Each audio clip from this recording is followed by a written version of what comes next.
the cop, fuck the vote, fuck the motherfucking law, fuck the knock, fuck the fire broker, all this shit is off. Fuck the cop, fuck the vote, fuck the motherfucking law, fuck the knock, fuck the fire broker, all this shit is off. Fuck the cop, fuck the vote, fuck the motherfucking law, fuck the knock, fuck the fire broker, all this shit is off. Fuck the cop, fuck the vote, fuck the motherfucking law, fuck the knock, fuck the fire broker, all this shit is off.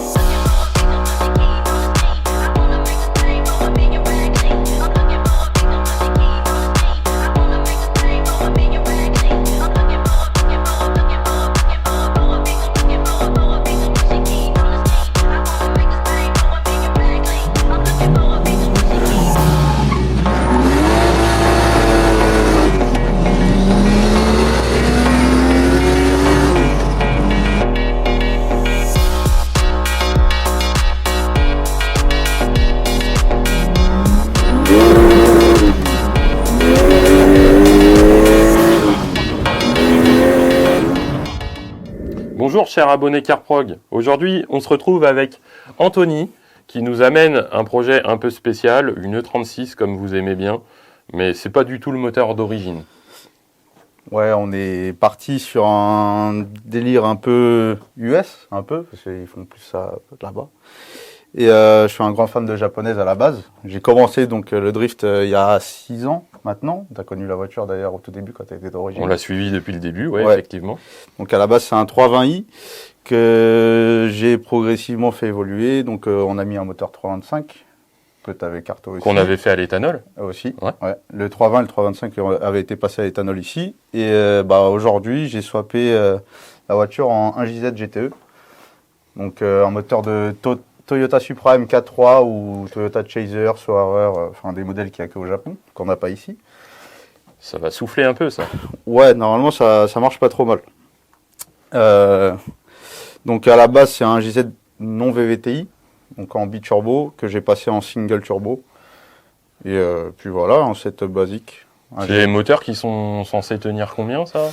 Alors d'après toutes les infos et toutes les prépas qu'il y a eu là-dessus, généralement, ils arrivent à monter jusqu'à 600-700 chevaux, interne stock, mais avec quand même pas mal de pièces, du méthanol, des grosses admissions, des turbos spécifiques, enfin pas mal de pièces quand même. Ils accusent en plus des kilomètres, la fiabilité n'est peut-être pas au rendez-vous. C'est ça. C'est des moteurs qui ont 30 ans, ça.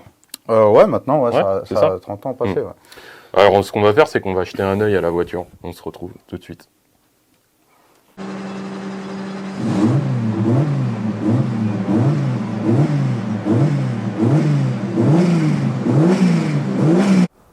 Anto, ce que je te propose, c'est de regarder ce que tu nous as mis là-dessous. Ouais, J'ai hâte de voir. Effectivement, t'as pas blagué. Il y a un sacré turbo. C'est quoi comme turbo?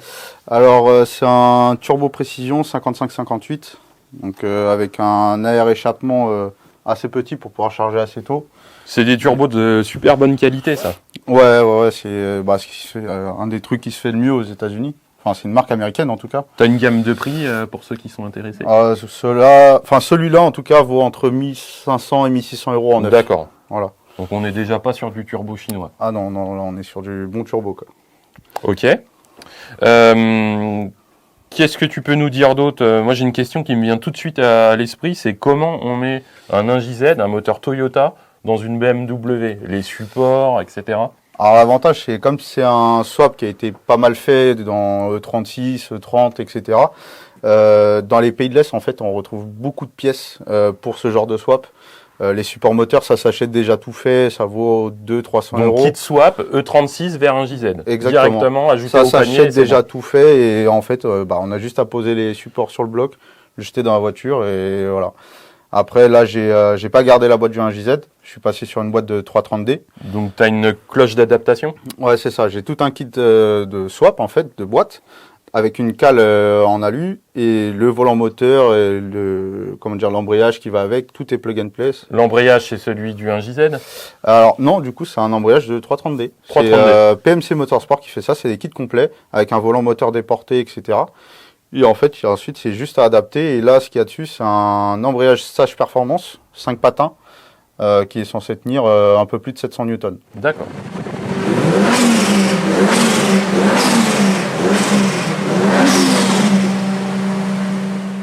Tu peux nous parler un peu des pièces? On se rapproche un peu de l'origine sur ce moteur. il n'est pas forgé, il me semble. Qu'est-ce que tu as fait au niveau bougie, bobine, injecteur? Alors là, donc du coup pour le bloc en lui-même, ouais, on est sur un JZ d'origine que j'ai dû refaire suite à un problème de segmentation. J'ai changé les pistons parce que les anciens étaient un peu abîmés, donc j'ai déglacé le bloc, j'ai changé les pistons. Donc le seul truc qui est pas d'origine du moteur, c'est des pistons de 1JZ VVTI qui ont un RV un peu plus important. Sinon tout le reste, tout est d'origine. Même quand j'ai refait le bloc, c'est une segmentation d'origine Toyota, le joint de culasse pareil, les vis de culasse pareil. Il y a juste des coussinets trimétal avec de la visserie ARP. Sinon ensuite le classique bobine R8 pour l'allumage, avec des bougies un peu plus froides. Et pour le setup essence, donc j'ai une pompe Valbro 525 litres dans le réservoir d'origine.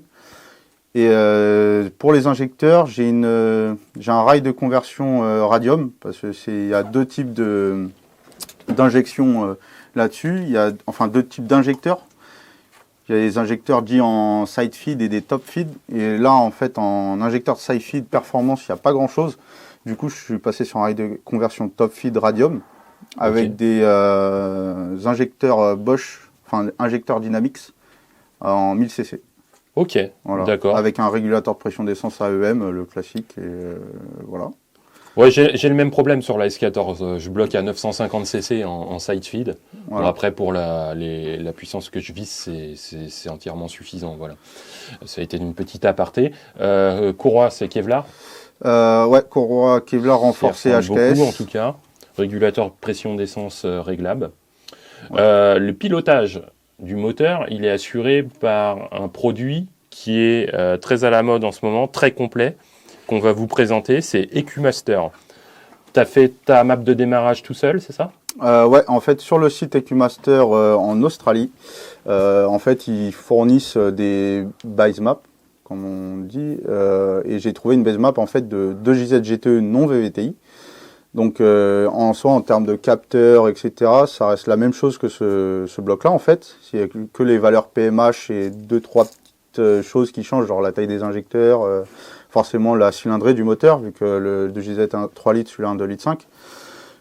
Donc il n'y a que 2-3 petites choses qui changent. Et au final, en réadaptant du coup toutes ces petites valeurs, ouais, le moteur a pu démarrer avec une base map d'origine de 2JZ non VVTI.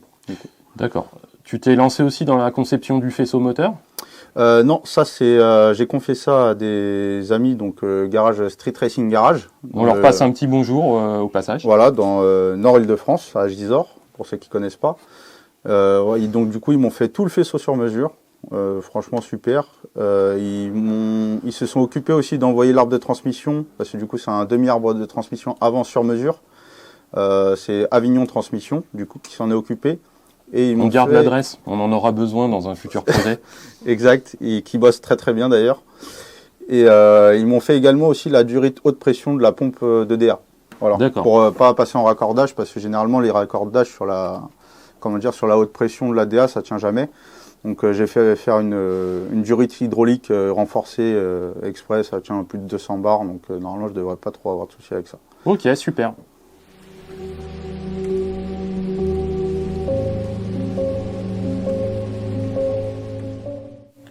Pour la gestion de son moteur, Anthony a fait entièrement confiance donc aux produits EcuMaster qui sont d'une excellente qualité. On a une gestion EMU Black, entièrement personnalisable. C'est super intéressant, vous avez un capteur de pression turbo directement intégré dedans. Vous pouvez assigner chacune des pins différemment. Si ça vous intéresse, n'hésitez pas à nous répondre en commentaire. On vous fera un article entièrement détaillé sur ces produits-là. Ici, vous avez le plug and play. Donc, c'est aussi un outil personnalisable qui va permettre, quand on ne fait pas un faisceau sur mesure comme Anthony a pu le faire, d'adapter le faisceau moteur d'origine au branchement de l'EcuMaster. Et si vous voulez aller plus loin, vous pouvez carrément mettre un tableau de bord, un dashboard personnalisable et entièrement paramétrable que voici. On vous le détaillera aussi dans une future vidéo. On se retrouve pour le réglage du moteur d'Anthony.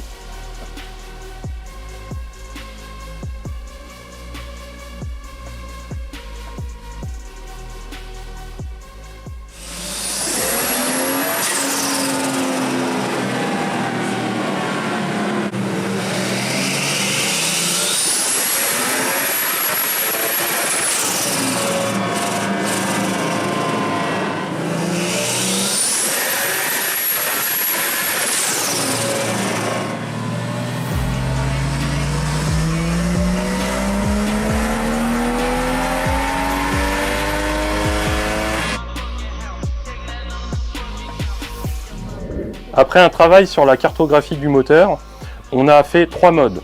Un mode boost off, un mode avec un peu de sural et un mode à 1 bar 4.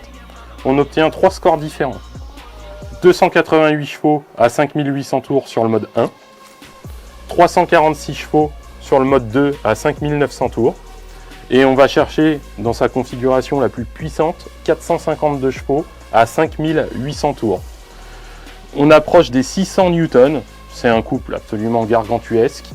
Tu vas nous donner ton avis, on va aller essayer ça sur la route, on est impatient. Moi aussi. Voilà, tes premières impressions? Déjà comme ça fait peur. Alors maintenant, après, on va voir au volant. Normalement, ça reste assez saine en conduite, mais avec autant de puissance, ça risque d'être très joueur. Là.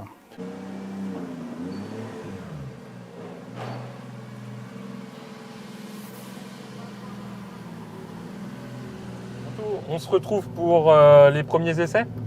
Ouais. Alors, ce qu'on va faire, c'est qu'on va se mettre en low boost. On va voir un petit peu ce que ça donne. Ouais.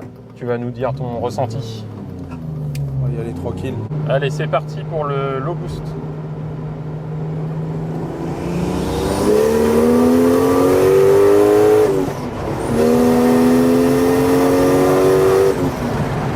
Oh là là. Alors? Incroyable. Là déjà en low boost, c'est un truc de ouf. Elle est réactive, ça marche, ça part direct, c'est incroyable.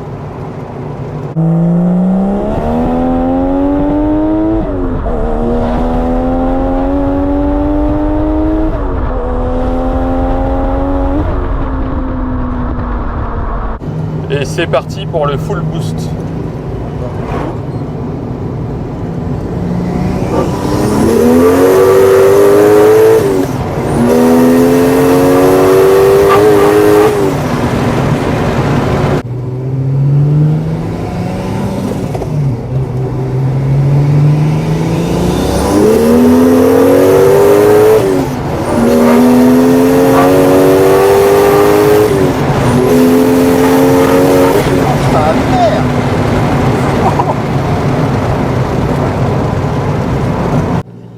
Pour les AFR qui se situent là, on vise 13,5 en bas régime et on va chercher 11 en haut.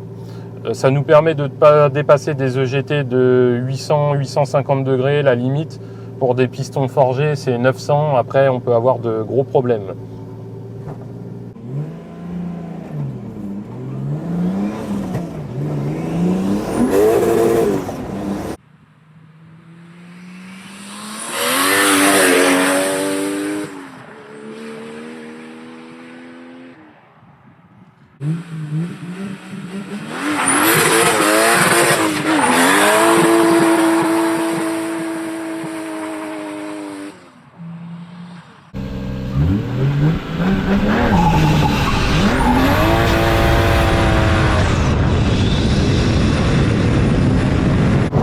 Alors, qu'est-ce que ça donne?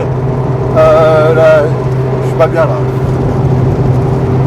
Non, C'est trop? Hein? C'est trop? Bah, c'est jamais trop, mais là c'est un truc de ouf. Alors, refais-nous une petite reprise. C'est exactement. En vrai là j'ai exactement ce que je voulais. C'est.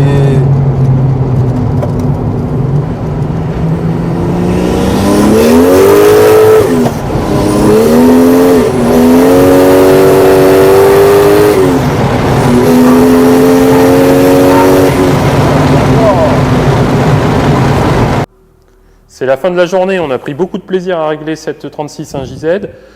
Anto, tu peux nous donner le mot de la fin? Je suis choqué, clairement. On va pas passer par 4 chevaux. Parce que je l'avais déjà roulé un petit peu auparavant et là c'est clairement un missile.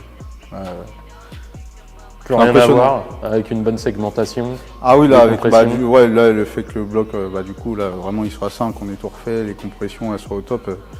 Non, là, le couple, c'est impressionnant. La réactivité du bloc, tout, c'est franchement impeccable. Si on veut te voir, où est-ce qu'on peut te voir? Quelle session, quel circuit? Qu'est-ce que tu vas faire avec? Alors là, pour le 19 novembre, du coup, j'ai une petite sortie circuit drift, donc sur le mouillé pour une première. Sur quel circuit? Circuit du Bourbonnais, à côté de Nevers. C'est pas très loin de Nevers, à 2h30 d'ici à peu près. Et après, par la suite, on verra parce que ça devient un petit peu compliqué pour les roulages circuits ces derniers temps. Donc j'espère en faire le plus possible, hein, forcément, et pouvoir en profiter un maximum. Ouais. Ok, super. Eh bien, j'espère que vous avez aimé cette vidéo. Des projets comme ça, il y en aura d'autres. N'hésitez pas à vous abonner. Je vous le répète, si vous voulez plus d'infos sur EcuMaster et un reportage technique, n'hésitez pas à nous le dire en commentaire. Je vous souhaite une excellente soirée et à très bientôt. Merci.